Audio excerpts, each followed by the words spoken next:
Take one. There's Valda, Dave, me, Sawyer,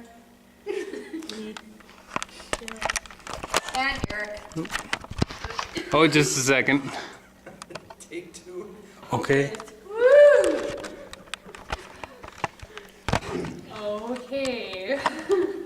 Hi, guys. Hi. For those of you that don't know me, I'm Amber. And I am going to be discussing the impact of social networking. So, what was the first thing you did last night and the first thing you did this morning before you woke up? If you're like me and millions of others, you probably looked at Facebook. So, social networking is a relatively new phenomenon that has permeated our society and has many positive and negative impacts. So, the first thing we are going to look at is what social networking is. Social networking is defined briefly by Andreas Kaplan and Michael Hanlon in Business Horizons. And simply put, they say that social networking utilizes the latest internet technology and employs little or no cost interfaces to allow everyday citizens to express their thoughts on an open virtual landscape. They've also created several different levels of social networking, and they have listed them from the least interactive to the most dynamic. The least interactive would be wikis, and the best known wiki is Wikipedia. Next is blogs, which represent the earliest form of social media. And the third would be content communities like Flickr or YouTube, which you upload videos and photos for comment and viewing, but don't really facilitate discussion. The next one is social networking communities like Facebook and Twitter, which allow you to discuss more socially and interactively and allow for videos and photos and all that kind of good stuff. Next is virtual game worlds like EverQuest and Call of Duty, Black Ops. And then there are virtual social worlds like Second Life, and they remove you as a person and put you into a different time, place, or even world. U.S. News and World Report also included another level, I guess, that doesn't neatly fit into any of Kaplan and Hanlon's categories. And that would be the use of location-based services such as MyTown and Foursquare that let you check in at particular locations using your GPS on your smartphone.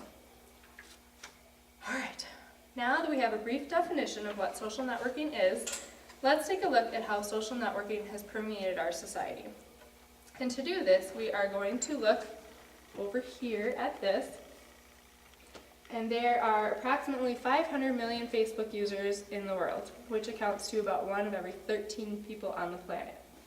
And the 18 to 24 college-age demographic grew the fastest, 74% in 1 year.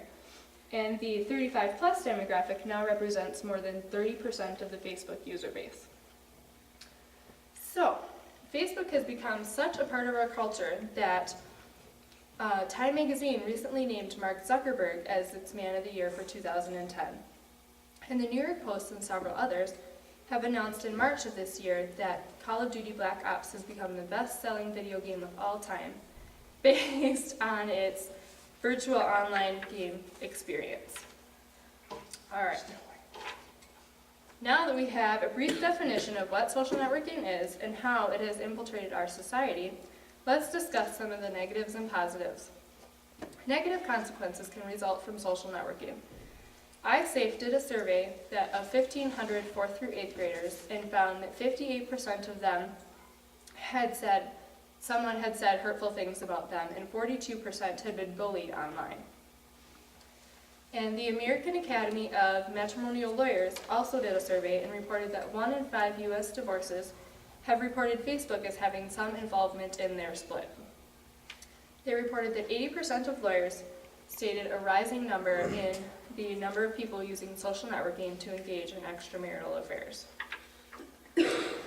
A few of the positive impacts include, though, that the Futurists has summarized a study done by the Norwegians that shows that college students are connecting more with families, and they are using social networking to keep their relationships intact. They're using texting or Facebooking or even Skype to maintain their relationships even while they're far away from home. And according to CBS News and USA Today, Egypt, Libya, Tanzania, Syrians, they're all using Facebook and Twitter to organize themselves and call for protests. Whether positive or negative, social networking is here to stay. Today we have looked at what social networking is, how it has permeated our society, and a few of the positive and negative impacts. In conclusion, social networking is a relatively new phenomenon that has permeated our society and has many positive and negative outcomes. Sales consultant and writer for The Enterprise, Jeffrey Gipner, sums it up well when he says, "There are very few things or actions or people or circumstances that can change the rules of the game. Social media has changed all four. People, circumstances, things, and actions have been forever changed as a result of posting, tweeting, linking, and connecting." Thanks for your time and thanks for listening. Let's go like Pong. I don't feel really good now.